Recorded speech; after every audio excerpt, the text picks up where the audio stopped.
Gentlemen, good morning and welcome to the Watchman's Hour. I'm extremely late today because I just cannot get the YouTube working.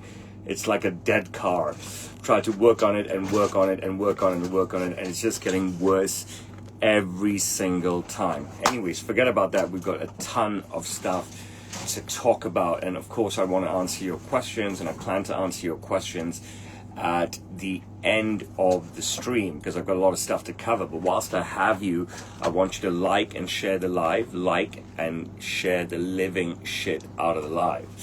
You know, the last couple of weeks, in the last 1 week, I've been attacked by family members and about, reels that I cut up from either interviews that I've done before or the reels that have been cut up by the producer of the Watchman's Hour, and the stuff that I say is pretty sensational or pretty aggressive and so forth, right? And my whole life I'm being castigated by my own family members. I'm being castigated by my family members about the stuff that I say, right? I'm like, you're constantly taking stuff out of context. It doesn't make any sense. Watch the full interview, and I've been saying that forever. Watch the full interview. The full interview is always posted on my YouTube, always posted on my Instagram. Even if I do a major interview with any news organization, I myself will stream the interview, and the cameras will be facing me and stuff. Now, if the interviewer wants to obviously advertise, right, the large interview that they've published, then the modern day way to do so is to cut up reels. It's the same thing with when authors publish books, right? They'd approach major newspapers and they would publish some teasers in major newspapers and stuff, and that kind of stuff may not be exactly what the book is about, right? But they'll pick out some great stuff. And they will basically try to sensationalize the book and then go from there. You get what I'm saying? So I don't know why I get all this nonsense stuff from me, about me, attacks on me and stuff from family members, maybe even friends. I don't even know. Well, the friend stuff stopped a long time ago. I shed all my friends, you know what I mean? About the questions, the answer that I'm giving to the questions in these cut up reels, right? I mean, the reels are sensational. The reels are there to get views. The reels are there to advertise the larger product, which is the larger video, okay? Judging me without the question being asked, without hearing the question being asked, is just silly. You know what I'm saying? So, I mean, I cannot apologize to these people who feel hurt, but I'm not speaking about these people specifically. I'm talking about myself. Now, I get to, if I'm asked a question about what did I do when I was 21, when it concerned women, and how I handle things and stuff.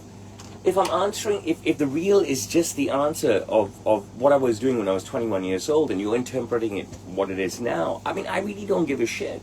I don't give a fuck of how I'm interpreted, because I've told you guys over and over that, and I've said this forever, and I've said this in interviews to everybody, I say this to clients that meet me, I say this to streams, I say this in any sort of situation. I have pledged transparency, right? I have pledged transparency. And I'm just going to stick to that. You're going to ask me a question. I'm not going to give you a lie as an answer, right? You get what I'm saying? I'm not going to give you a lie as an answer. I'm going to give you the truth as an answer. Otherwise, what is the point of hosting a podcast? What is the point of granting someone an interview? What is the point of trying to be in the limelight? What, you make up some bullshit? I mean, it's just nonsense.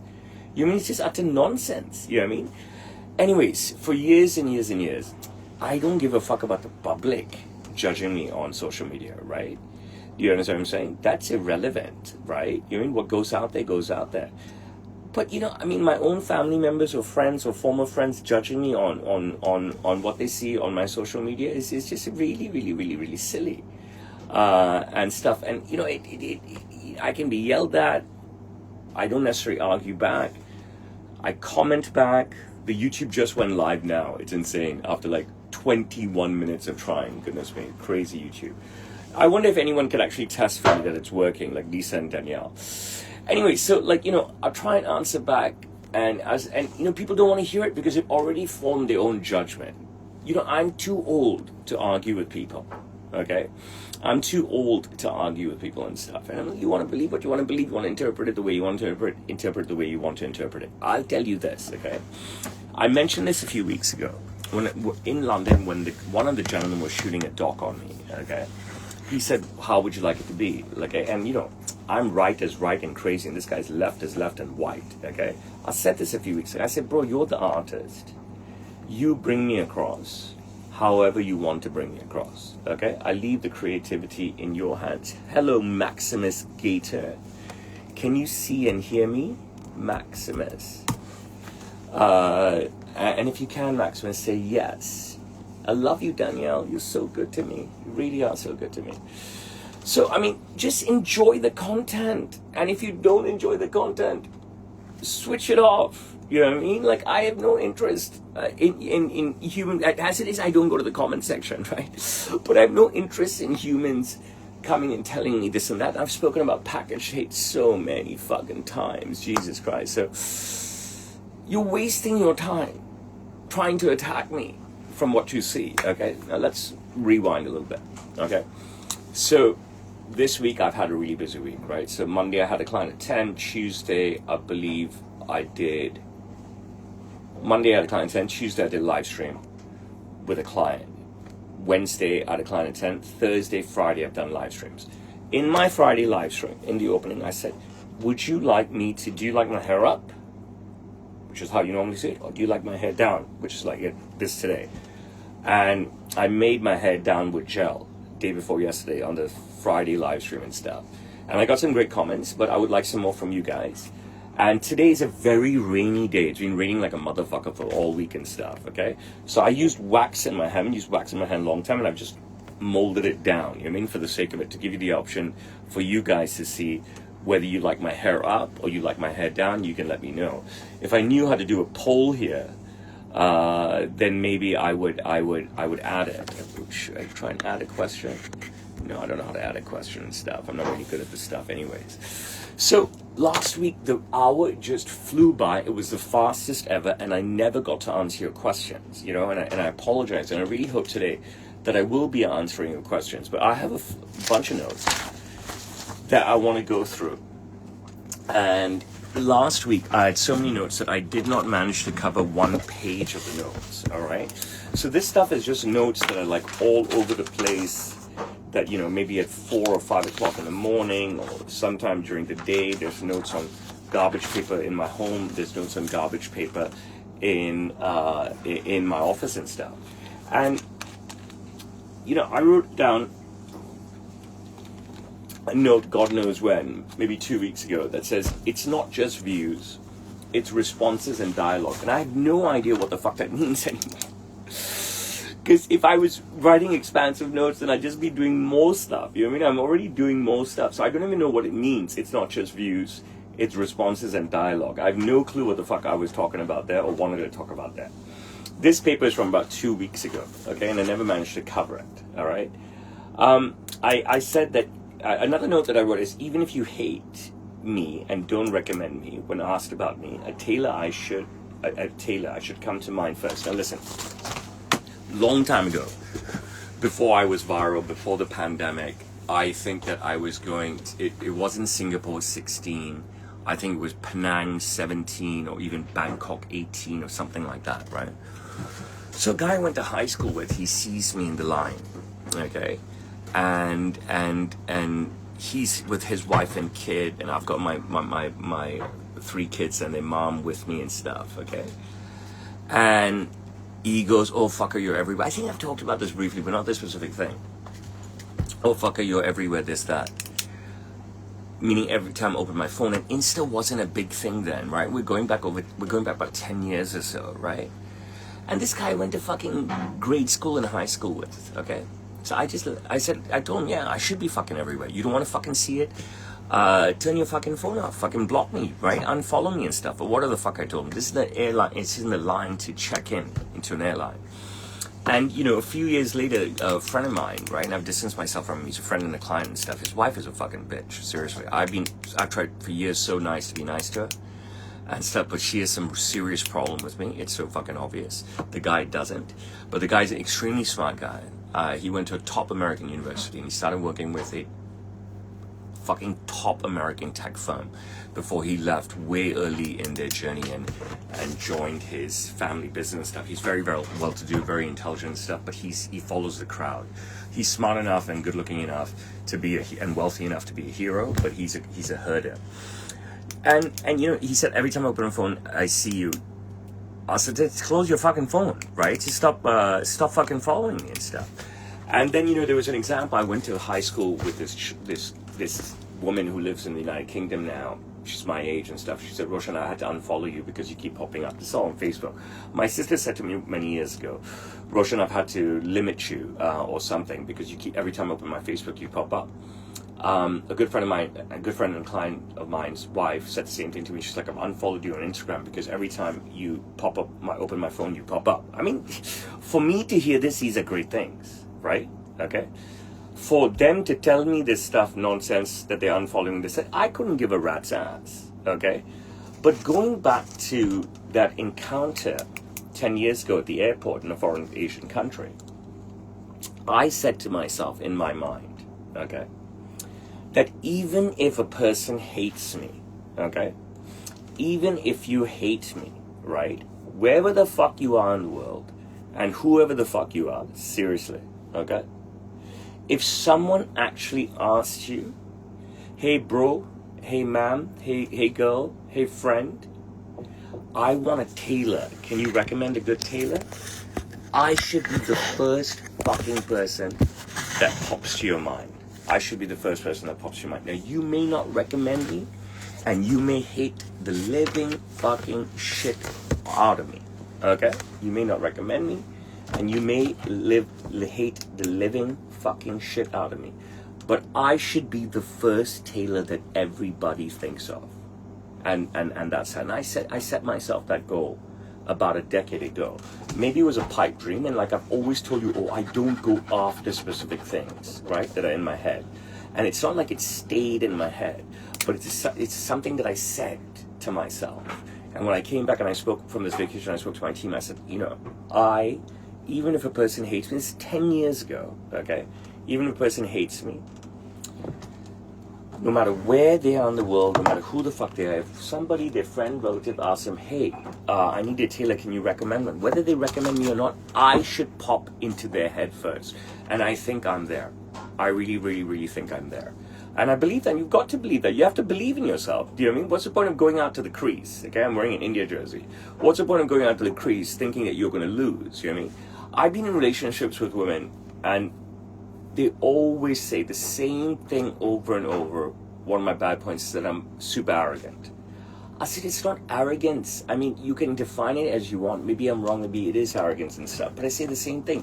Djokovic doesn't go out on court thinking that he's going to lose to Nadal, right?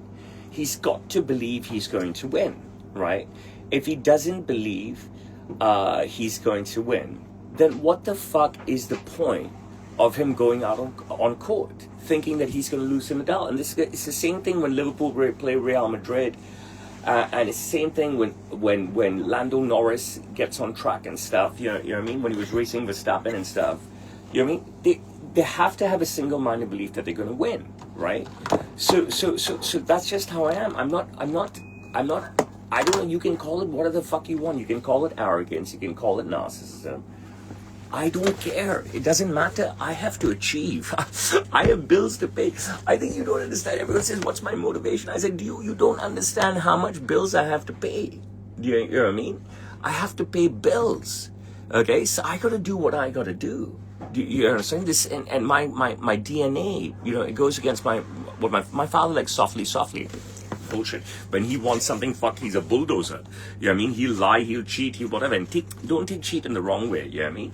He'll do whatever he can to fucking get what he wants, okay? He always tells me softly, this. He hampered my career till I had children. By the time I gave birth to my first child, I broke free of his shackles, and I was like, fuck this. You know what I mean? I'm going to do what I want to do because I want to be somebody. I don't want to be the watchman. I spoke to my sister the other day, and she lives in Africa, right? And she's like, Mom, still's not happy with you. She's not talking to you and stuff. And she totally I said, are you watching my podcast? She's like, you mean the Watchman's House? I was like, yeah. You mean like the Indian Watchman or something? She got it straight away. So she knew where the title came from, okay? And she knows Roshan does everything that's right here in front of him. It's not premeditated. Whatever comes his way, whatever's happened just now, my dad just yelled at me. The mother of my children just yelled at me. It's gonna come out, right? You know what I mean? The Watchman's Hour and the actual Watchman's Hour podcast is born out of my dad's ridiculousness. The term is born out of ridiculousness, right? But it is what it is. And if you're Sindhi and you live in Hong Kong, you grew up in Hong Kong, you get it straight away and stuff. So anyways, about a decade ago, I said to myself that I should be the first Roshan in Google. Now, if all of you have another device, I would love for you to open up your browser and type in Roshan into your browser, okay, and see what it gives you. Now, 10 years ago, 9 years ago, 8 years ago, intermittently, not an everyday thing, please, I'm not a fucking psycho, okay? I type in Roshan into a browser, and it would always come up with Hrithik Roshan, okay? It would always come up with Hrithik Roshan, all right? Not even, I type in Roshan and come up with Hrithik Roshan.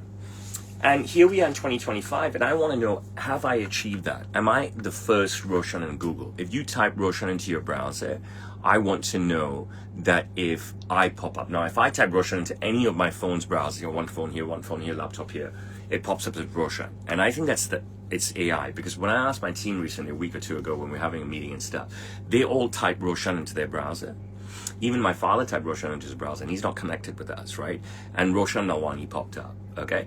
But I think that's because of the whole AI, Apple, Meta thing that's going on and stuff. I mean, you walk past someone on the street that you don't really know, and when you get to your desk and you open up Facebook, there's suddenly a friend suggestion. That always happens. So yeah, okay, so you guys are saying Hrithik Roshan still pops up, so I haven't been able to dethrone the guy. At least in strangers' browsers, but I should be the first Roshan in still Hrithik Roshan. I love you guys. I'm fucking loving you, TikTok. You're on fire today. Stay good, TikTok. Stay good. Don't become dicks. You know what I mean? All the good people, stay good. Stay good and be part of the convo, and like and share the live and get the other good people on. So I'm still not the first Roshan in Google. Yeah, right? So, no, my name is not Sam. My name is Roshan, obviously, right? And the name of the business is Sam Sealer. And, I don't like to talk backwards, but we started in 1957 by my granddad, but none of us are called Sam. Every week I get asked the same question. I would love a cut of this particular thing. Every week I get asked, where do I get my glasses? What are the sunglasses I'm wearing? I've got these ones as well, but I've got my Ant-Man ones as well, which I don't have today and stuff. But I get them, they're all regards, and they're all one-on-ones. I'll talk about one-on-ones now. They're all regards and all one-on-ones. And I get them from @the new black optical. @the new black optical. So you just put that into Insta and you can reach out to them.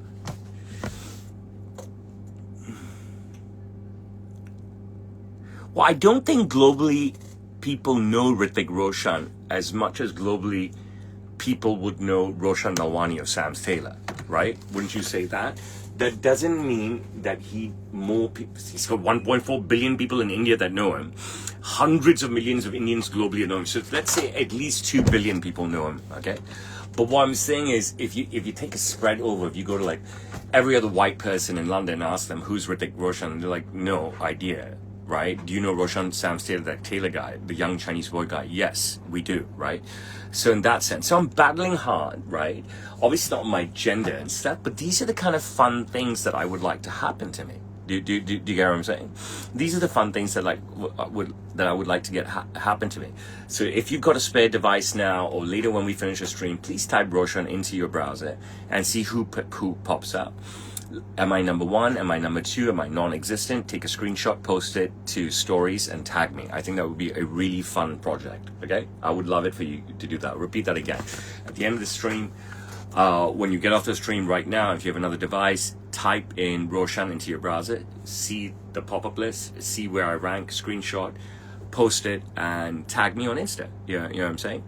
I'm definitely not more known to the Western world, but I'm definitely believe that I'm a Hong Kong icon, carrying the Hong Kong flag always, but the Hong Kong government don't give me enough respect. They did a lot before, and I don't know if I've dropped off their radar. I am anointed by them. I've done some amazing work with regards to social unrest for them and for COVID vaccination for them, and campaigning for them for both the chief executive and district councillors, but I think they've forgotten about me. So I am someone that believes in evolution, okay? I am someone who believes in evolution. And one of the things that I wanted to retouch on and explain to you is, do you understand the magnitude of my giant signs all over London? The magnitude of me being the model, right? And I've talked about this a number of times. I don't have Tiger Woods. I don't have David Beckham. I can't pay them to be the model, all right? So the magnitude of being stopped every 30 meters or at the most every few minutes walking across the streets of London is so much, what is it called? It's so much, it's very validating, right? It's so much validation, okay? That the stuff that I'm putting out there, Daniel, you can just mute the spammers, right? The stuff that I'm putting out there is garnering true eyeballs, okay? And it's making people recognize me. And hence me going back to the first point, that even if you hate me, whoever you are in the world, right, and if you ask about a tailor, you will think of me first. But the magnitude of those signs, look at yourself, have you done that, right? And I'm not shitting on you, I'm not saying that in a bad way and stuff, right? But you've got to understand that when you do these big things and there is payoff, it is something huge, it's something intangible and huge. And I told this to the mother of my kids, who got pissed about a reel that was published yesterday, okay? I'm like, Jesus Christ, I'm probably talking about when I was 21 years old, right? And I'm talking, about how I feel about women and stuff. I get some psychologist, friend of my wife, then texting me on Insta in reply to this reel. I'm like, do you understand that it's a cut reel? It's a promotional reel from a much larger stream. It's just so odd, you know what I mean?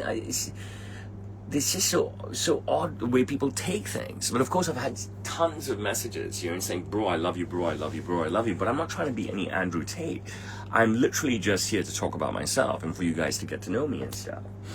One of the things that I touched on last week, I just want to say again, is that, at 4 o'clock in the morning, 5 o'clock in the morning, when I'm up working, the amount of celebrities that text me for fashion advice alongside the amount of clients that text me for fashion advice, right? Should I wear this jacket with this shirt? It's obviously all my stuff that I've sent them, right? I mean, it is another form of massive validation. It's another form of massive validation. But I will tell you one thing about celebrities. Once you're their pet, or once you're their discovery, right? If there's another celebrity coming to Hong Kong that they know, right? So say I'm working with a top-end footballer, and another footballer that I've never worked with before is coming to Hong Kong. If I ask this footballer, could you help me get in touch with this guy? Could you tell him to come and see me? They said they won't. Celebrities are very protective over their pets, their secrets. Do you understand what I'm saying? Regular people are happy to recommend me as a tailor, but celebrities want to keep me to themselves. It's extremely interesting. But one of the great things that I find about my work is when my clients constantly reach out to me on what should I wear? Should I match this jacket with this shirt, this suit with this tie, etc., etc. I love it that they invest in me. I absolutely love it. And, it's a continuation of the truth that I've told them, that when I'm parting with them, that you can call me anytime, you can text me anytime. Of course, I have a work phone, right? It's not my personal phone. and ask me on matching and situations, and should I wear this for this meeting and this ball and this function, this interview, and I'm happy to do that always. And I love it when they reach out to me. You know what I mean? It is so validating. It is so vindicating. It's just incredible. I want to touch on something that I did not write down, right? And I don't know if you're smart enough to realize this, okay? But don't over-realize or don't over-analyze. I'll ask a quick question. What am I doing in a transitional way right now? Can anyone answer me? What am I doing in a transitional way? Any answers? I'll ask it again. Come on, quickly. What is 3 streams going? And there's lots of you watching. What am I doing in a transitional way right now? Nobody? Nobody wants to say? Well, look, I have 3 children, okay? One is Reagan, okay? Do you know who Reagan is? Reagan is the devil. My daughter Serena is crazy, okay? And you hardly see her now, right? You have to scroll way back on Insta and Facebook to see her. We've talked about this many times. So listen, this girl just had her exams, her IGCSEs, and she got 6 A stars, 2 A's and a B, and she got a B for drama, and she was devastated and angry and upset. We told her to leave it be. She said, no, I want to appeal it, all right? And she wants to appeal it, and it's like, the appealing process is paperwork at $500 fee, this, that. You have the risk of the grade going down. She was insistent. I told her don't do it. I told her mother don't do it, but she appealed it, and her B in drama went to A. So she's gotten 9 A's out of 9 for IGCSE. So she's ended up with 9 A stars and 3 A's, and that is Cambridge material. That is Oxford material. All right, this girl is going to go to Cambridge or Oxford. I'm so proud of it. It's insane. Then you have Saria, who's very, very, very quiet, but a very, very, very good girl. Okay, and she's with me a lot and follows me around, does a lot of camera work, and I talked about it. And then there's Rian, who has shown the most interest in my business, right? Now, he's only 13 years old, and I'm telling you, and I've said this over and over again, I'm never going to ask my children, push my children, groom my children into joining this business. This business is a disaster. Seriously, the work is so hard. You know what I mean? Like, it's just so tough to make money. You have to work so ridiculously hard, all right? But I can't, if I suddenly die, or if they suddenly say that they want to join my business, then it's better that I allow them to be a part of it. Am I married to a Chinese girl? Bro, I've spoken about this. I believe in vampire mentality, that my blood must be as pure as possible, okay? So I am a Biban Sindhi, okay? We'll go into caste as well. And I married a Biban Sindhi, and where did you get that I married a Chinese girl? Have you seen my children? Do they fucking look Chinese? Do they look half Chinese? Come on, answer my question, sure, please. Please tell me. And that's it, you know what I mean? My mom and dad are separated, and my mom married a white as white guy, 10 years younger to her. My sister married a half black, I spoke about this last week, half black, half white guy, and the other sister married a white as white guy, okay? That hasn't happened to me. If I'm married, why do I talk about other girls? Alex said, which other girls have I talked about? Tell me, Alex, and stuff. And have I even talked about my wife to you? Huh. But Rian shows interest in the business. So he spent a lot of time here with me, obviously. So he's been doing a lot of videos with clients. They're very clean. I publish them on my feeds. I publish them on, now I've just started this new Instagram account with his permission. I've asked him over and over again, not pushed him, but maybe once every 2 weeks for the last 2 or 3 months. Would you like your own Instagram account? He's always said no, and then he finally said yes. So you can follow Rian Melwani on Instagram, at Rian Melwani, and you'll see it's really the boys coming out party. You see how he develops with each video. It is just quite amazing. So he's the only one who's shown interest in the business, so I've let him hang out in the business and work in the business, and that's basically it. But I've always told him, I was like, bro, you figure out what the fuck you want to do. You don't really have to join me and stuff. Don't think of this as this has to be part of your agenda. And that's pretty much Rihanna's video. Rihanna is so innocent in his videos, and there's much more of that to come out. He's just so innocent and stuff. You know, it's incredible the amount of Hong Kongers, right, that just constantly bitch about their own city. I don't understand. Tax here is a maximum of 17%. You can't. If you are Elon Musk, you will only pay 17% tax in Hong Kong. Do you understand that? People love coming to Hong Kong. The only place they love going to more is like Dubai or the other Arab countries where the tax is non-existent. Here, Hong Kong is like, you know, the Wild West in terms of super calm because communist rule, obviously, right? So there's no crime, there's no guns and stuff, right? But you can do anything you want, you know what I mean?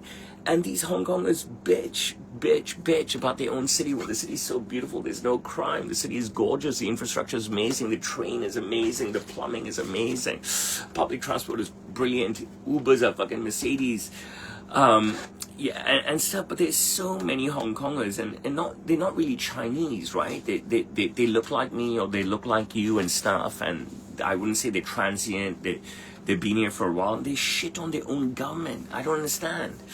And then if you add the Chinese to the equation, then these are people that, you know, on different levels that are chasing the ghosts of 2019 and before, you know what I mean? They're like a fucking virus, these people. They can't look forward. So like the non-Chinese would be like, oh, it was so much better when there were more white people here and shit. And it was so much better when there were more white people coming here. And there's not enough white people fucking coming in and stuff. And these places used to be so much more busier before. Now, what have I done to my screen?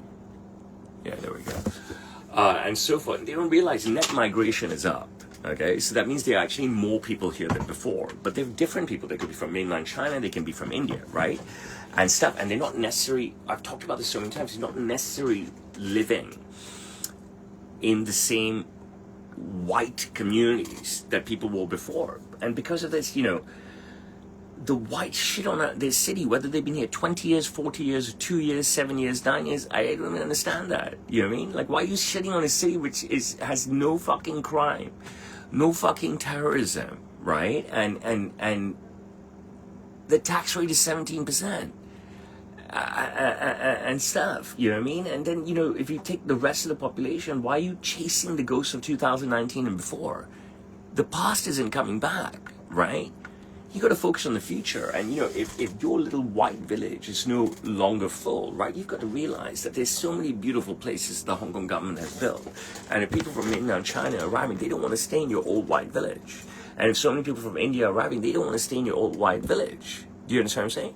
These fucking people and their island mentality need to walk around and see that there's a different type of person here. And I've said this so many times, so many clients that I've walked out of the shop, up, you know, old clients, they say, has the city lost its soul? The city is different. I said, bro, how much older are we now? How much older are we fucking now, right? There's evolution everywhere. You know, when we started here, everybody was older than us and they were dictating things. Now we're so much older. People are so much younger than us and they're probably dictating things and stuff. So I don't understand why the fuck people would bitch out their own city. I mean, if I lived in Liverpool, I'd never fucking complain. If I lived in London, I wouldn't complain. If you complain, get the fuck out, right? If you're not happy, get the fuck out. I genuinely believe in power and prosperity. And, you know, I always say, you know what I mean? Like, these people are always complaining about the city and the government and stuff. And I was like, why are you so fucking negative? Why don't you go out there and have fun? Go out there and spend money. Go out there and get dressed the fuck up. You know what I mean? Dress up. Dress up, dress up, dress up. I don't know how this leftist, wokist attitude has infected Hong Kong. I mean, the city itself has been built on grind, okay? We were built on grind.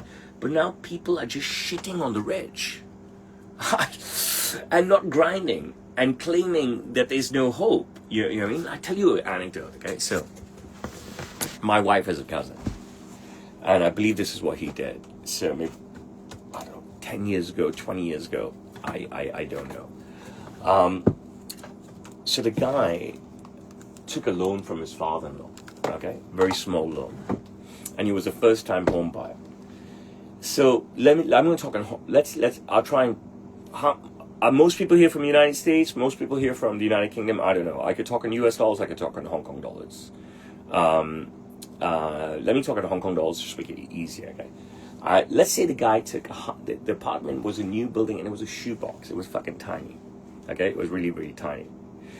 And so what happens is he goes to his father-in-law. This really upset his father and mother and his younger brother. But if his father wasn't going to bank on him, and if this guy needed to take care of his wife and kid, then he needed to do something. So he goes to his father-in-law, he takes a small loan. He's a first-time home buyer, and the bank matches that. I guess the bank will give you 50%. So say the property costs 2 million Hong Kong, it's about 250,000 US, very, very cheap for Hong Kong. Okay, cannot be that cheap, but let's say it's 2 million Hong Kong. He bought a shoebox, beautiful little shoebox. All right, and then he took half the money from his father-in-law for the loan. He took half the money from the bank, and he started to pay the mortgage. And I went over to his place. This is when his wife was on a fucking psycho. Now she's a fucking psycho bitch, seriously. And the kid is a weird kid, seriously a weird kid. You know what I mean? Like, my kids are stunners. You know what I mean? They so much live in the real world. They're popular, they're famous, they're gorgeous, they're beautiful, they're well dressed, they're talented. You know, parents here in my community should look at my kids and understand, what the fuck direction are their kids. They've turned their kids into herders as well, or weirdos. Anyway, so I go to their shoebox for the prayers and stuff, and I was like, wow, this shoebox is tiny, but it's beautiful, and it's his own. And okay, so he's lucky because he got 50% from the bank, because Hong Kong is a great city, and he got 50% from his father-in-law for the down payment. So what this guy did is he continued to grind, and he was paying off his loans, and in the meantime, and paying off his father-in-law. And in the meantime, what he did was he did what Donald Trump has taught us, or all really great realtors in the United States or in the Western world has taught us. It's called flip. Okay, so he flipped, say, his 200 square foot apartment. I mean, what the fuck is 200 square foot? Could have even been 100 square foot, whatever it was. A couple of years later, into one double the size. So he flipped his 100 square foot into 200 square foot. He flipped it 200 square foot into a 400 square foot. Okay. And he did it by being smart, and he did it by settling. A lot of people in Hong Kong, for some reason, can't do this. They can't move out of their 1,000 square foot apartment that they're renting, or their 800 square foot apartment they're renting, or their 1,500 square foot apartment that they're renting. I have a friend, a long-time friend, and I told him, way before the pandemic, I was like, bro, you don't need to live in this size apartment and pay this kind of rent. You're paying 5,000 US a month rent to live in 2,000 square foot, this, that. Cut the size down, take a loan from the bank, buy your own fucking place. Why do you want to keep paying the bank? Why do you want to fucking keep paying the bank? You know what I mean? Grind. I always say, I've lectured to Hong Kong students before, and I've said, renting, I think renting is shit, but there's so many Americans, right? Really, really, really smart Americans that come on podcasts and say always rent, never buy, okay? But in Hong Kong, 100% you've got to buy, right? So that is my genuine belief. Really, really, really, really genuine belief. I mean, buy small, all right? Live there, grind, flip. Continue to grind, flip. Continue to grind, flip. There are ways to get that. And that attitude was not born in Asia. It's born in the United States and adopted by Asia a long time ago. But it seems to have disappeared everywhere, right? Buy tiny, settle. Continue to grind, flip. Continue to grind, flip. Continue to grind, flip. That's historically what people have done globally when it comes to personal residences. You know what I mean? So this is what you got to do. I keep getting told so much shit that, oh, you're born rich, you're born rich, you're born rich. So because I'm born rich, I should not talk, right? Because I'm born rich, I should not exist. When I was born, we didn't own all these properties. Do you understand what I'm saying? When I was born, let me tell you this, we had one shop, okay? And me, my mom, and my two sisters, okay? And my dad, and my uncle, and his wife, my grandparents, and my uncle and my aunt, okay? So let me go through this again, all right? So look. I think it was my grandparents, so that's 2. My parents, 2. My uncle and aunt, 2. And my dad's uncle, 1. So there were 7 people living in an apartment, okay? And slowly I come along, and so they buy another apartment. They had to, okay? So when I was born, my grandparents went upstairs into apartment 1. But still in my apartment, I think my granduncle went into apartment 1. And then in the original apartment was still my parents plus me, and my aunt and uncle. So that's another two, okay? And then along came my first sister, and my wife was pregnant with another one, and we finally added the third apartment, okay? So for the longest time, we had the shop, okay? And then we had the two apartments, and we had a third apartment. For the longest time, we only had 4 properties, but it was a grind to get there. A grind by my grandfather, my father, my uncle, okay? And now we have 14, 7 of which I added when I joined the business, okay? So it is possible. It is possible. But this is a story going back the course of my life. This is a story going back over 50 years, okay? You know what I mean? You know, when I was born, I mean, we were not fucking spending money the way we are. My parents, my grandparents, my father, my grandfather, my uncle, they saved for the rainy day, and the rainy day came because of COVID, the bastards. Do you get what I'm saying? So, I don't, you know, you're talking nonsense again. The left and the poor, the liberals and the woke, they talk nonsense. Let me say it again. The left and the poor, the liberals and the woke, they talk nonsense. And you can say to me, oh, I'm born with a silver spoon. I will tell you, I'm not born with a silver spoon. I'm not born with a golden spoon. I'm born with a fucking diamond-coated platinum spoon. That's the way I believe I was born. I had no car. I had no nothing, right? But I had this grind mentality that I inherited, that I saw from my dad, my uncle, my grandfather and stuff, okay? And we built up what we have, and we're by far, we are just middle class. Okay, but there's so much scathingness of below middle class on people in middle class and rich. I don't know why. Why are you angry at other people having more money than you? And when I encourage people to work harder, they say, no, it's impossible. What the fuck are you talking about? My father, uncle, grandfather, and me are living proof of it. You just gotta grind. You gotta fucking grind. You'll get there, right? I said this last week. I promise you, if you work hard, the universe, God, life, it will reward you. You've got to believe. You've got to believe, and you'll fucking believe. It's not my fucking problem. Stop shitting on the rich. Stop shitting on the middle class. Jesus. Yeah, you know what I'm saying?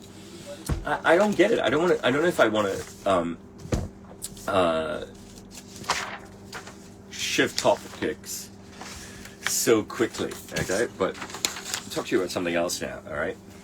I keep being banned, right, on every platform. And we discussed that last week, and I told you how many times I've been banned on Insta in just the last 6 months and stuff. But I want to say to you that the anxiety of the ban, is it fair on the creator? Tell me honestly. My YouTube account, 20 years, gone, okay? My Insta account, TikTok account, 1.8 million followers, gone. My TikTok account, my Instagram account, 10,500 videos, my entire life, my entire family stuff, banned so many times, okay?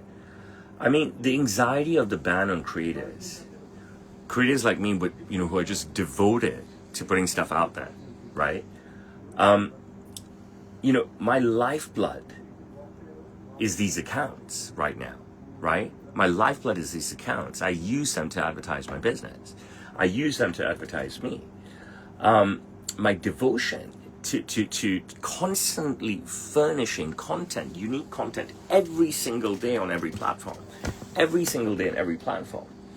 You know what I mean? And then, you know, if you connect your accounts, especially on Meta, right? If one thing gets flagged, all your accounts go down. I mean, the anxiety with this stuff is huge because I'm putting my whole life into this every single day, right? I'm putting my whole life into this. I'm sharing my entire life with the world every single day using these platforms. And they just come and destroy your whole world, and you can't talk to them because they're all fucking bots. You understand what I mean? So the kind of shit that I've gone through in my recent career when it comes to social media, I just find it so fucking unfair. You know what I mean? These guys are just bastards to me. And that's where I need you, right? And everyone I've spoken to at Meta is like, it's probably because they're bastards who are reporting you, okay? But why are these fuckers reporting me? And why are these bots listening to it? It just doesn't make any fucking sense. You know what I mean? It just doesn't make any sense. I'll tell you one of the great things that I find is when I asked someone, how did you find me? This person could be my age, a little bit younger, generally older. They're like, oh, my child. Their child could be 12, their child could be 13, 14, 15, 16, 17, 18, 19, 20, 21, 22, okay? My child said, hey, you're going to Hong Kong. Dad, you've got to go to the shop. Mum, you've got to go to the shop. And this has happened so many times over the last 3 years of post-pandemic, which is great, because parents generally will listen to their children's strong recommendations. So that's one of the things that really fucking make me happy, and it happens at least once a week, and it's happened at least once a week for all 3 years.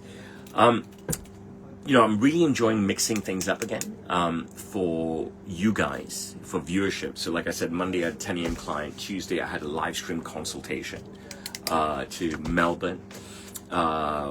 Wednesday I had a 10 a.m. client. Thursday and Friday I had live stream presentations, both I believe to the United States. No, Thursday I had a live stream consultation to the United States, Burbank, California. Friday I had a live stream presentation to Detroit. So, and then Saturday morning I had a client, you know what I mean? Which I'm making a fucking great suit for this guy. I mean, such a fucking great suit. Which brings me to the thing is that I do one-of-ones, okay? One of the reasons that I'm seeked out is that if you've seen the suits that I make, I mean, they are one-of-ones. You cannot get these suits anywhere, okay?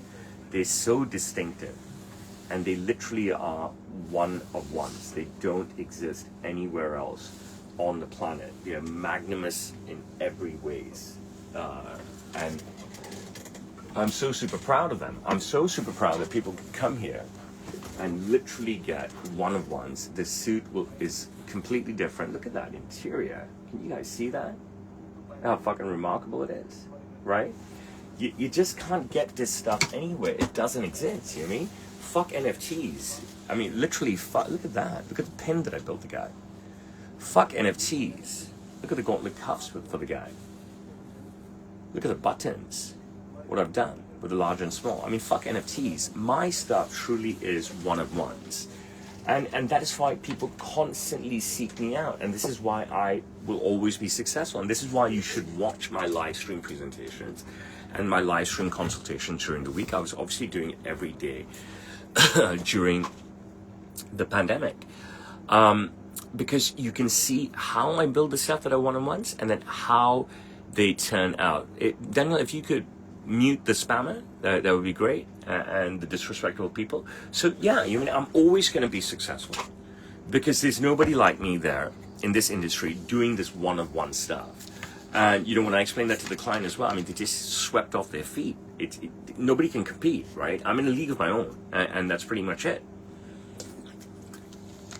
I'm absolutely elite in a league of my own. I love the fact that I have so many different types of content. I do fun at Sam's when I'm fucking around with my father, or playing an instrument with somebody, or some crazy client is doing a dance in the suit that I'm making.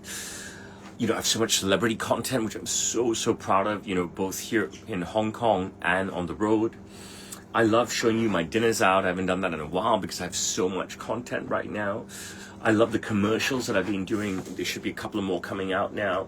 I think that's great that people would hire me to represent their brand and stuff. I used to do so much of Rian's cricket before, which garnered so many views and so many questions, especially from Americans and stuff. It was just brilliant.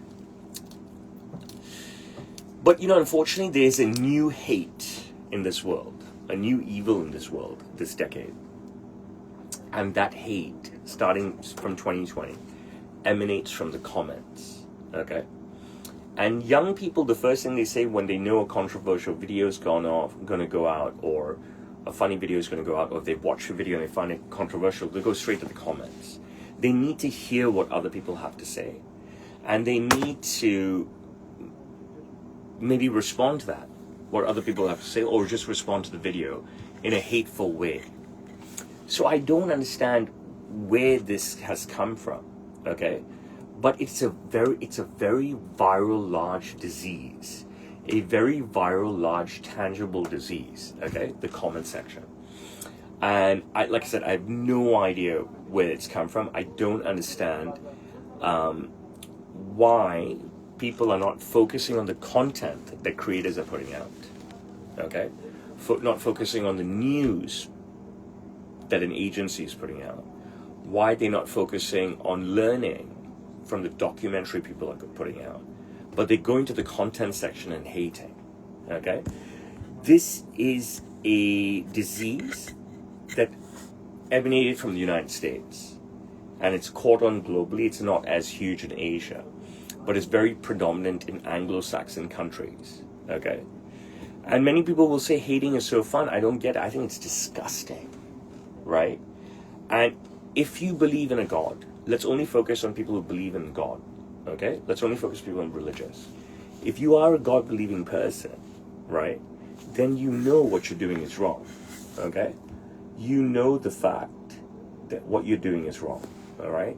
So I don't understand, why do people go on the contents? What the fuck has the comments got to do with the content? What the fuck has the comments got to do with the content? Doesn't make any sense. It has no, I have no idea, you know what I mean? You know, I've shared all my friends, and people close to me will say, but did you see how the comments reacted? It's like, what the fuck do I care about the comments reacted? I care about people buying suits. Do you know how many suits I sold today? Do you know how many suits I sold today? Right? Do you know how many suits I sold today? Do you know how many people came to see me and said, hey, Roshan, I love you, I want to buy a suit? Right? Do you understand what I'm saying? What has the comments got to do with the content? Okay? And the content is to get people to buy suits, right? And the content is to show me as an extremely transparent person. And the content is to show off my children to the world, because children should be celebrated, okay? And so forth. The woke white West will tell you that, you know, children shouldn't be celebrated. You know what I mean? If you're celebrating your children in your social media and stuff, then you're doing something bad. You should be locked up. You're a fucking pedophile. I don't understand. What are you supposed to fucking put like a leash around your kids, like a dog, and walk them around at arm's distance? You understand what I'm saying? Like, I don't understand the woke white West, right? You can't celebrate. I can't say, look at my gorgeous daughter, Saria. Oh my God, Saria, you are so fucking beautiful, Saria. You are so fucking gorgeous. I can't say that about my own daughter. I become some sort of fucking freak. Okay? I'm some sort of freak because I'm celebrating on video how beautiful my fucking daughter is. But the woke white West, right? The men in the woke white West, they'll go to strip clubs. They'll fuck whores. They'll put, you know, dollar bills and more. They'll get lap dances. And the women in the woke white West, they know their guys, or their guys, are going and doing this. They're going and being with whores. Okay? But I cannot in a video celebrate my fucking children. I cannot say, wow, my son, look at my son Rian, he's so fucking handsome, he's so fucking well dressed. Look at my daughter Saria, how beautiful she is. Look how much more comfortable she's becoming in the camera. Okay? Do you understand what I'm saying? This is why I find it ridiculous. This is why I'm unaffected, right? It's not like, oh, people say you have very thick skin. I have no thick skin. You are stupid. It's not me that I have thick skin. You are stupid. Okay?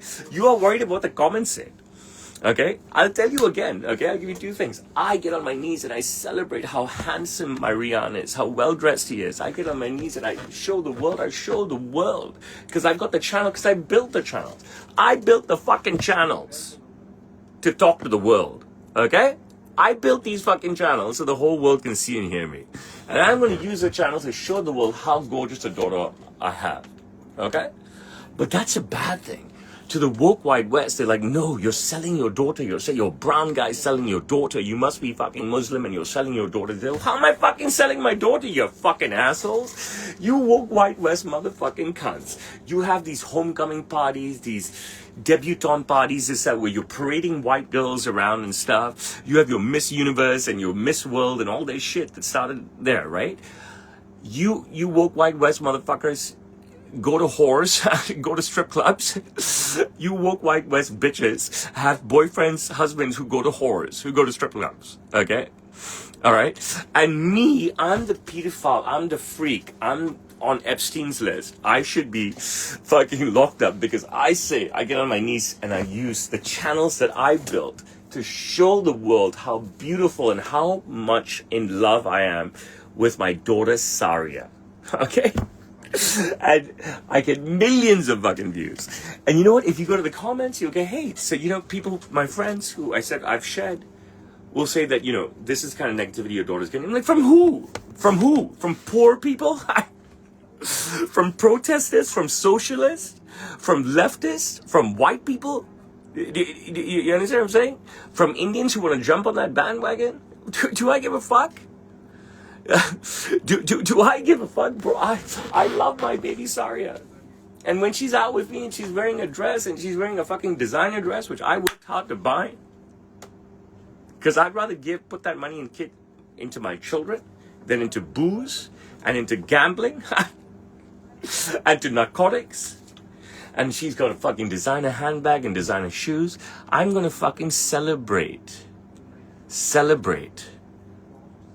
my fucking children on the channels that I built. And if that leads to the shutdown of my channels, I just post it elsewhere. I'll post it on Parler. Jesus. I'll post it on True Social. So don't give in to this disease. There is a new disease.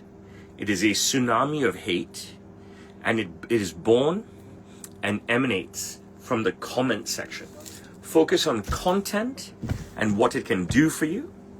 Don't focus on comments, because it's a dirty, hate-filled virus. Okay? You know, I was taught as a young person that when there's an election, okay, people go up to represent the country, the city, okay? And that whoever wins fairly, then the entire population will get behind the elected leader. And I still believe that. Okay? But in the West now, if you look at Western countries, and if you look at the two most Anglo-Saxon countries, which is the United States and the United Kingdom, and I have great respect for these countries. They're beautiful countries. I studied in the United States. I lived in the United and worked in the United Kingdom, and I've just visited the United Kingdom. It's a beautiful fucking place. And last summer I visited the United States. It's a beautiful fucking place. And my two biggest markets aside of Hong Kong are the United States and the United Kingdom. But I find something strange about Western countries and their population, okay? They are all against their leaders. So if one leader from one party won, the theory of elections, if we go back to the start of governments of Western countries, such as the United States, and we go back to the start of governments in Western countries, the United Kingdom. Okay, so this guy won, this party supposedly won. Now all the politicians and the entire population needs to get behind their leader. You've got to get behind Sir Winston Churchill, Benjamin Franklin, Thomas Jackson, Abraham Lincoln, Margaret Thatcher, etc., etc. But that doesn't happen anymore. Bro, people are so divided. They fucking hate their leaders. They fucking hate other people who voted for them. They're all the same. Like, I'm a fucking Indian living in Hong Kong, bro. I'm happy living in Hong Kong. I follow what the fuck the Chinese have to say. What's the big deal? You know what I mean? But these guys fucking hate their leaders. And they fucking hate each other. They fucking hate each other if they're from different political parties. The solution, as easy as it is, okay, is whoever is in power, everybody needs to get behind that guy in power. And you give that guy 3 years, 4 years, 5 years, whatever his stint is, and then, but you have to support. Why are these Western countries constantly undermining their leaders that they put in power through fair elections? Okay? It doesn't make any sense to me, bro. And if you tell me that I live in communist China and there's something wrong with that, fuck you. You must be fucking kidding. I don't have to understand half the questions you guys ask for the statements and stuff. Try this for once. Get behind your leaders, give them a shot, and let's see what they can do for you. Honestly, it's just much better. I mean, look at these strikes in France. The media says it's 800,000 people protested. Okay, say it's half of that, 400,000 people protested. 400,000 teachers, train operators, healthcare workers protested. They didn't go to work. Kids couldn't go to school. Trains weren't running. Okay? I don't get it. Like, why wouldn't they go to work? They would have earned a dime. But they chose not to earn a dime, and they chose to fuck up their own country, these French. They chose to fuck up their own country for a day. They say 800,000, we call it 400,000. 400,000 people decide not to work that day? and go and fuck up their own country? Bro, I'd rather live in communist China. Seriously. Well, I'm cool, I'm happy, my father's happy, my kids are happy, my staff are happy, there's no fucking protests, everyone comes to work. Then live in a country which you call a democracy, and I love France. I'm going there next. Jesus. I think Macron is amazing. I think he's a fucking genius. I think France is the most beautiful country. Why are fucking 400,000 you will stop work one day to fuck up your own country? It doesn't make fucking sense. How can you say you're a patriot if you don't go to work, you don't educate children, you don't let people travel on the trains, and you go and fuck up your own city, and you fuck up your own government, and you say you're a true French person? I don't get these Western countries. You know what I mean? I can't understand why democracy is so highly rated. You know what I mean? It doesn't make any sense to me. You're not winning any friends here. You're not winning any friends here, and you're not winning me. I have a massive shadow ban on all my platforms. Each time I come back from a ban from, say, one of my platforms, I've hemorrhaged followers, right? Hemorrhaged 20,000, 30,000 followers on Insta. When I came back from one ban on TikTok, my 1.8 went to 1.7 million, literally 100,000 wide. When I came back again from that, it went to 1.6 million. I've been wiped since, okay? Banned since. Every time I come back from a ban, there's a massive shadow ban that hangs over me on both Instagram and TikTok, where my videos are just not being delivered, okay, to the people that have signed up for me, meaning my followers. So if I have 500,000 followers on Instagram, I'm not getting 500,000 views, I'm not getting 250,000 views, I'm not getting 125,000 views, and I'm not getting 60,000 views, okay? And on my new Instagram, which is 76,000 followers, which is my 10th Instagram, TikTok I mean, I have like 100 views, 200 views, 1,000 views, 2,000 views, it's garbage, okay? And stuff. So not only have I survived the ban, not only have they apologized that the AI got it wrong, okay? Daniel, can you help me with this asshole Chris Poet, please? I appreciate it, right? They don't deliver my videos to the people who have signed up for my content. So what I will say to you is that if you want to see my videos, you've got to subscribe to my channels, not wait for it to show up on my FYP, on your FYPs, and set up your notifications, because I provide genius, hilarious, insightful videos every day. If there's anything you should do, is that you should turn on my channel every day. I promise you. Okay, you can turn it back off, but at least give me a chance. At least give me a chance, because I'm being punished completely by these guys. You know what I'm saying? And one thing I will say on the flip side for my followers, right? There's so much you could do to help me. There's so much you could do to help, like, any of your heroes, any of the guys who any of the content creators that you enjoy, but you just don't. Now, content, like, I don't earn money in China. So, like, in the United States and the United Kingdom, people specifically are content creators. You won't find that in Asia because they don't pay. Meta doesn't pay, okay? So, but one of the things that you could do to support me, to support your content creators, right, all the followers, is one, comment, like, forward the video to everyone. You can even repost now on Insta like you could on TikTok and share to your stories. That is the way you can support your content creator. Now, your content creator is giving up time, heart, blood, money, okay? Brain rest, taking on anxiety to create content for you and stuff. Support them. If you are watching them religiously, right, then support them. But you know what? I have friends, I have acquaintances, I know people who watch me religiously, okay? They will never forward my content to everyone. They will never celebrate my successes. They will never congratulate me on my success. I don't need them that shit anyways, right? They will never share my videos. They'll never post them to their stories or repost them. But they could hate in the comments. I don't know. But they will watch me every single day.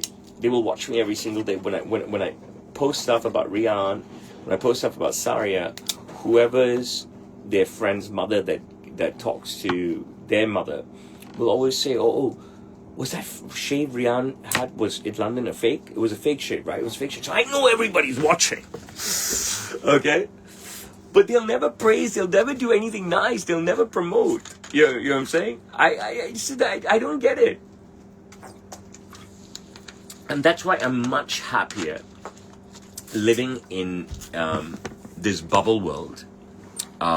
Because if the real world is about hate, if the real world is about protest, if the real world is about the poor hating the middle class and the rich, if the real world is about welfare and not grinding and handouts and anti-austerity, right? Then I must live in my bubble, okay? Because that's the way I was trained to live. You know what I mean? To work hard, to appreciate, to pray to God, to thank God, to take care of blood, to give to humanity, and to progress. Okay? Not even digress and not to stand still, but to progress. Okay? So if that's not reality, right? And that's the matrix, and that's the matrix I want to live in. I don't want to live in your hate-filled, packaged hate, tsunami of hate, leftist, wokist, welfare wanting, protesting, middle class and rich hating fucking world. Okay? Alright? If that's reality, I'm happy here with a great value set. A great value set that, you know, the old Bible, the original Quran, the Bhagavad Gita teaches. Okay? You know what I mean? Work hard, get somewhere, pray, be peaceful. Okay? If that's a bubble, I'll live in that bubble. What's with the continuous Epstein questions? I don't know if the man ever came to my shop. I have no idea. I have no photo on the wall with him.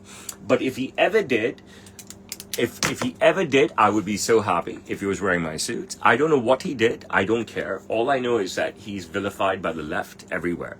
So that kind of stuff doesn't really hold with me. I don't know what he did. I don't know the Epstein story. I keep being asked if I know this guy, if I've been to his island, did he buy him suits? I really don't know. I've asked these questions all the time. But considering he's so supposedly famous or infamous, then I am happy. If he was one of my clients, I'd be happy. I don't give a shit. If I had a photo with him on my wall, I wouldn't take it down. Fucking my father made me take down my Kevin Spacey photo. I worked with Kevin Spacey after he won 2 Oscars. I made him 7 suits. We did great, this, that. But when that Me Too shit came along, my dad wiped the photo down. I don't even know it's on my website anymore. You know what I mean? So yeah, I'm not into that shit. Kevin Spacey's my fucking hero. He's 2-time winning Oscar. Listen, this guy, number one, was Kaiser Soze, right? In The Usual Suspects. Incredible. Best supporting actor, okay? Then he was the guy in American Beauty. Fucking incredible movie. Jesus. Okay? Then he was the whatever guy, the whip, then the VP, then the president in House of Cards. Absolutely fucking brilliant. Okay? And he chose me, he reached out to me, he called me. I've told my Kevin Spacey story so many times, and my dad made me take the photo down. And that sucks. But when it comes to Epstein, I don't know the guy. I don't know what he did. I don't know if I ever worked with him. And there is no photo on the wall with me of him. Okay, and I've been honest with you about Kevin Spacey, telling you that I would much prefer having my Kevin Spacey photo on the wall than my dad feeling it was bad to have him on the wall. You know what I mean? He was great to me and he was a great client. So if you want to keep asking the Epstein questions, I don't know the answer, guys. You know what I mean? I do not ever recall working with a guy, don't know the guy, don't even know what the guy did. You know, let me talk about my videos, right? I only consider a winning video a video that gets 1 million views. Anything less is not a winning video. Only 1 million views plus is a success. It's silly because the client who begs for the video, right, finally agrees for the video when I've explained the reality of after the video, right? They don't even support the video. They don't accept an invitation to collaborate. They don't forward the video to their friends or everybody else to help it get viral. They don't share the video on their stories. They don't reply to the comments. If they just did this, the video would jump up, but they beg for the video. It doesn't make any sense. And me personally, after all these years posting content and with so many 1 million views, 2 million views, 3 million, 4 million, 5, 6, 7, 8, 9, 10, 15, 20 million views videos, right? Over 200 videos easily that have gotten 1 million views or more. Only 1 million views are a success. People line up and beg for a video. There was a guy yesterday from Chicago, and he's about 26 years old, begged for it. I really went hard at him. There's a guy, 41, from New York, really begged for a video. He bought 8 suits from me. Really wanted it. I went all out on him. But they won't help promote the video. You know what I mean? I don't get it. And I'm going to just reiterate, since my son is the only one so far interested in my business, I'm going to ask you to all jump on his Instagram account at Rian Melwani and see how he's doing. You know what I'm saying? And I'm telling you, the kind of stuff he's putting out is hilarious. I mean, the kid is a comedic genius at his age. It's wild that he's so funny. It's wild that he's a comedic genius at his age. So I'd give him a go at Rian Melwani. Aman, I was just talking about you. Is that you there, brother? Ha! When did you jump on? How long have you been watching me? Okay? Did a great video with this kid, Aman, yesterday. Give Rian a boost. Go check him out. See how funny he is at Rian Melwani on Instagram. People, for some reason, still don't understand that I have made my living in a variety of ways over the years, but I am the original virtual tailor. Skype, which I don't know if any of you know what it is, came out in 2003, and I jumped on Skype, and I've been doing video calls with my clients since 2004. So we set up on the laptop, I have fabrics here, someone making notes, I bring the fabrics like that to the screen, etc., etc. FaceTime came out in 2010. I've been using, 2011, the year after, I've been doing FaceTime on telephones with clients, okay? Making suits for them. This is people that I've never met, people that send me their measurements to the measurement chart on my website. And once WhatsApp video came out, 2016, since 2017, that liberated the whole world. Because not everybody had an iPhone, right? But everybody could be in touch by WhatsApp. So you don't need to come to Hong Kong. I've said this over and over. I don't understand. I show to you guys every day that I work with clients from around the world every day who I've never met, who have never visited Hong Kong. Send me your measurements through the measurement chart on my website, and then I will make you something amazing. I've proven that day after day after day, going back to 2019. Okay? Been broadcasting this stuff for six years every single day. Take a punt. Believe in me. I always make people happy. You don't need to come to Hong Kong. Send me your measurements through the measurement chart on my website. Send me my payment, and then I will make you something fucking amazing. I'm going to finish on this topic. No, I'm going to ask one question to you. Think about this. Leave it in the comment section of Insta when I post this video. Okay? Am I famous or am I infamous? Is one of them a good thing? Is one of them a bad thing? Are both of them good? Are both of them bad? Are both of them good at the same time as well as bad? Am I neither? But am I famous or am I infamous? Okay? I'm going to tell you a very quick story. So, when I was at school, right, the white teachers, and they were all white teachers, favored the white kids, and that was obvious. And it was okay. We lived in British Hong Kong. You know what I'm saying? I don't give a fuck, right? And a lot of the Chinese girls would only hang out with Chinese girls, not really Chinese guys. And a lot of I give credit to the Indian girls, okay? Because out of all the Indian girls, only the whole time I was in high school, only one of them whored themselves out to the whites, okay? All the Indian girls stayed to themselves, hung out with Indian boys in our school and other schools and stuff, and never whored themselves out. But there's one Indian girl who did. There's any of the Chinese or Korean girls, and we're talking about single digits here, who wanted to be with the whites, would whore themselves out. Okay? I never met a conservative white girl when I was in school. I never met a shy white girl when I was in school. It was really, really odd and stuff. But it was a really good learning experience and stuff. But I said to myself that I can't get anywhere in the school system because only the whites will be made prefects, only the whites will be made head of house, only the whites will be made head of sport. And that's basically it. So I said, I can't win here. It's better to be the bad boy. Okay? It's better to be bad. The bad boy's not the bully, but the bad boy's the guy who fights people back, who fights back the whites and stuff, right? And I never got any support from the Indians. I never got any support from the Chinese. Okay? If I was bullied or I bullied back on their behalf or whatever. It's too much to talk about, you know what I mean? All those years of high school so many years ago. All right? But I chose to be infamous. Okay? When it was our senior year school production and stuff, and we decided to do Aladdin, and when it came to Jafar, all the whites and the hoard out colored people to the whites said in unison, so who's going to be Jafar? And everybody said Roshan. It was crazy. Okay, I was happy to play the villain, and that's what I did throughout my schooling. I played the villain. I was like, look, if I can't be recognized as a hero on my merits, right, then it's better to be the villain. All right. So I ask you today, am I famous? Am I not famous? Am I infamous? Am I not infamous? Am I both? If I'm infamous, is that a bad thing? But that's a question for you guys. Okay? That's a question for you guys. And my last note is something I touched on last week, but I won't get into real details.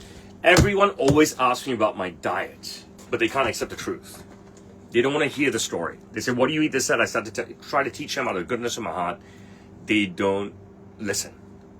Everybody can't accept the truth. If you want a diet, if you want to lose weight, if you want to be lean, if you want your veins to show, right, you have to be in calorie deficit. Okay? I said this last week. It's really fucking simple. Just eat clean, eat protein and vegetables. Okay? But nobody wants to hear it. They want this quick fix, which doesn't exist. Now listen, if you want to get lean, first of all, right? If you want single-digit body fat virtually every single day like me, okay? First of all, for 4 to 5 days a week out of 7, your diet has to be pristine, okay? So say before workout, 3 eggs. After workout, halibut cooked with 1 gram of butter. Lunchtime, 300 grams of halibut. Lunchtime, 300 grams of prawns, just steamed. Dinner time, 300 grams of scallops, just steamed. Maybe some broccoli. You gotta do that 4 to 5 days a week. And you do what the fuck you want on the weekends. Otherwise you'll go insane. Your pristine will then become clean 4 to 5 days a week. Okay? But you'll notice a lot of changes, but you can't maintain that mentally for that long. So your pristine will become clean. Sometimes you'll have a rice. Sometimes you'll have some sauces. Sometimes you'll have a pasta. But that will be once in a blue moon. Then it'll become intermittent clean, where 1 or 2 days a week, you'll be doing that. Okay? And then you fall. All right? And you, all dirt. Then your diet is dirt because that's life, because we're not all pro bodybuilders. All right? When you fall off, you just have to reset and climb back to pristine. All right? I'm done. I won't go yet. I'm going to piss.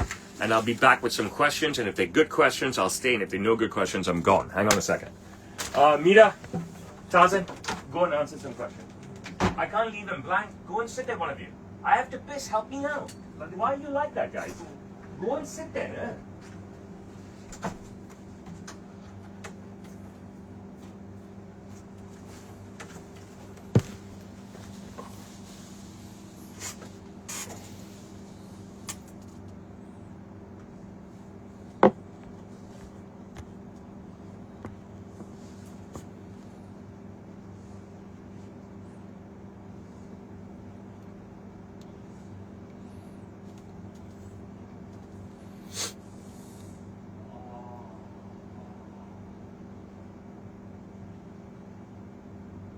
Thank you, bro.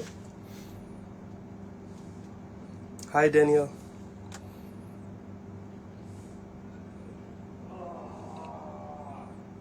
I'm not a tailor. I'm a designer.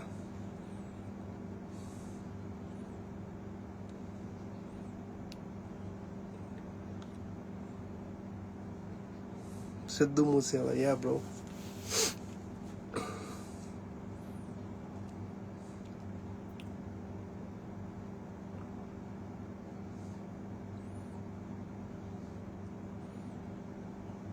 Thank you, bro.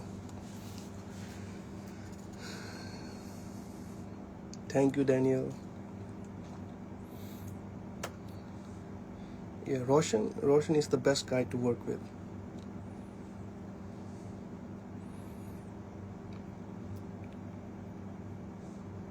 I'm from Hong Kong.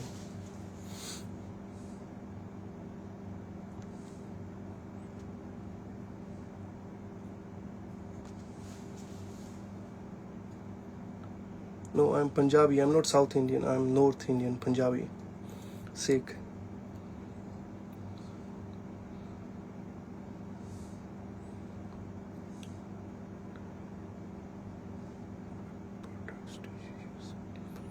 Nothing, it's natural. No need to use anything, it's natural. Just turn it like this, it changes. Do you have a sword?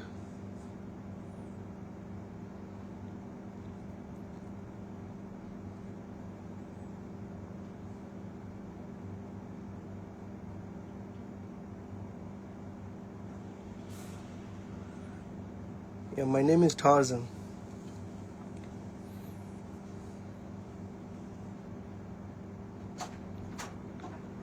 Yeah, my boss is back now. You can talk to him. What did they talk to you about? Yes, I'm not ready with questions. Alright, I'm back. So I finished talking about what I want to talk about today, and if you have decent questions, then I'm with you. So go for it. Is there anybody still watching on YouTube? You can do a roll call for me if you want. I'm not a vegetarian, no. Is that really a question? So there's lots of you watching. Sam Seale's famous Roshan is infamous. I would agree with that. Yes, the man's name is Tarzan. Yes, the person I sent over is a beast. I recommend eating organic. Yeah, 100%.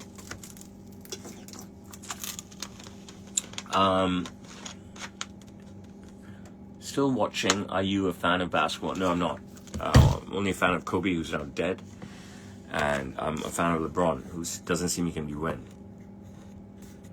Well, I was holding my piss. I've been speaking for 82 minutes now, right? My parents are not tall. I think my mom is 5'2" and my dad is 5'10", and I'm 6'4". I don't do favorites. Hargreaves Jones. Old. I'm fucking old. Do I support watermelon? I don't even know what that fucking means. I like eating watermelon. My watch is a lot of money. Completely iced. Can you see? I'm 6'4". I wouldn't expect these to be the questions after everything I talked about today.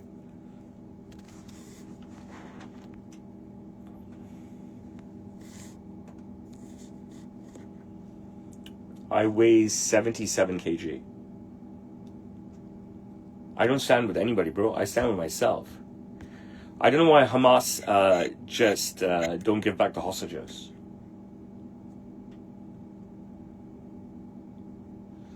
What most recent video did I do that did not sit well with you? Tell me. I have no idea what the fuck that means. My horse is still injured, right? Let him come back. I've been married a very long time. Alexis, I'm a bespoke suit maker. I don't sell suit brands.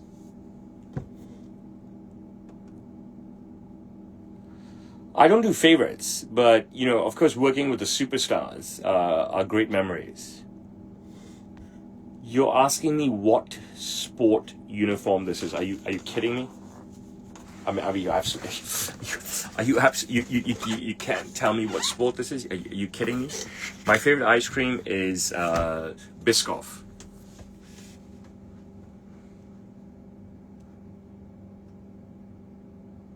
Bro, I don't speak your language.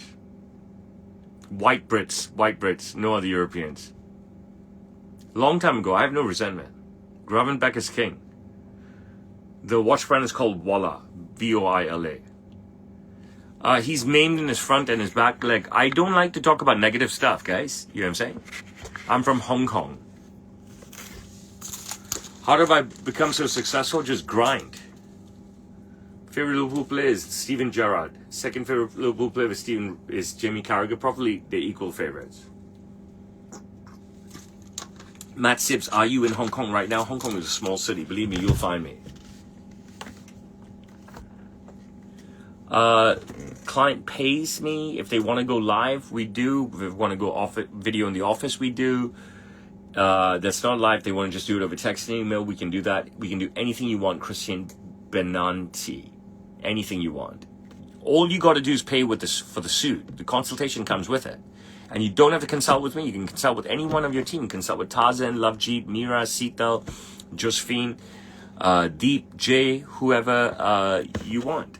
I'm not giving shout outs here. You can buy shout outs on my Instagram. You don't need to be 18 years old to purchase a suit. You can buy a suit at any age. Doesn't make any sense to me. I mean, like, how many kids am I making suits for? School uniforms, suits for prom and graduation. What is this thing about the age of suits?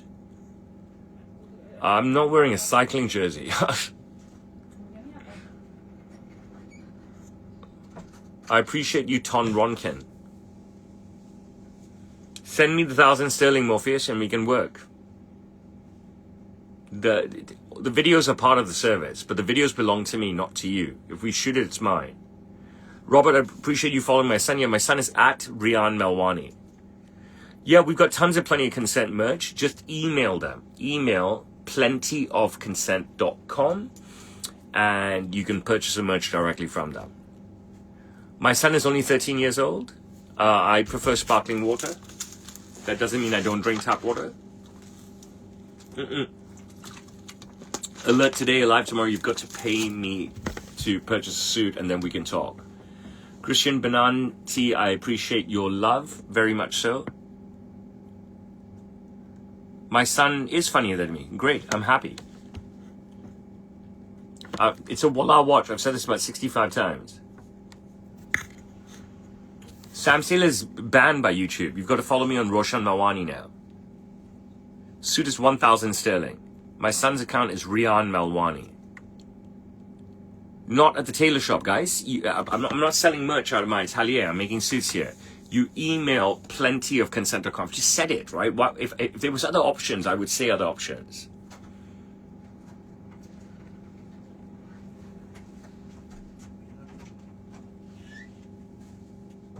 Look, I appreciate all your love.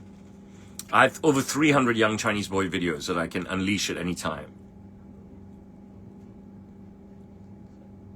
I'm not mad at anybody right now. My suits are always amazing. They're one-of-ones. They're incredible. I don't do favorites. I don't have a favorite anything.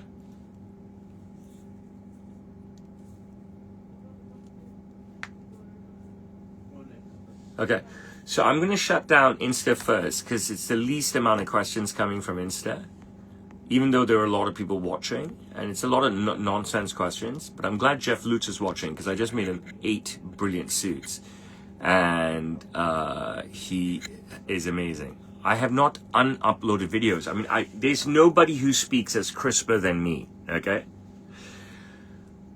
I have over 300 young Chinese boy videos that I haven't published yet. My greatest source of inspiration currently now is myself. You know what I mean? I've surpassed my father. Ton Ronkin, I'm not going to tell you how to convert that into US dollars. That's the most ridiculous question I've ever heard. Matt Sibbs, I appreciate you. Thank you so much for joining me. My A-level results are irrelevant. I have a dual degree from NYU, Finance and Economics, and I did it in 3 years.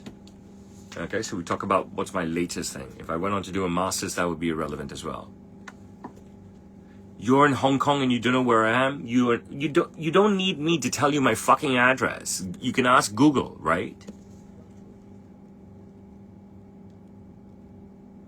Bro, I mean, honestly, Ryan, you've been watching for a long time, absorbing and enjoying for a long time. Why don't you pull the trigger and purchase a suit from me?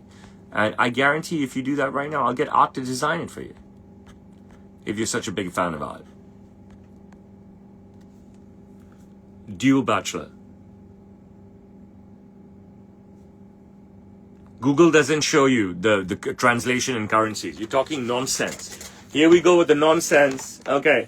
When the nonsense comes, I'm going. You want me to come to KL? You make it happen for me. 2 business class tickets, 5-star hotel suite accommodation. Going to say bye to Insta first. If you want to stay, you can jump onto YouTube or TikTok. Jesus. Nonsense questions again. Just pay me now, Lovestro. Send me your measurements from the measuring chart on my website. Then I'll make you something amazing. I'm live tomorrow morning with a client in the United States. I don't do favorites.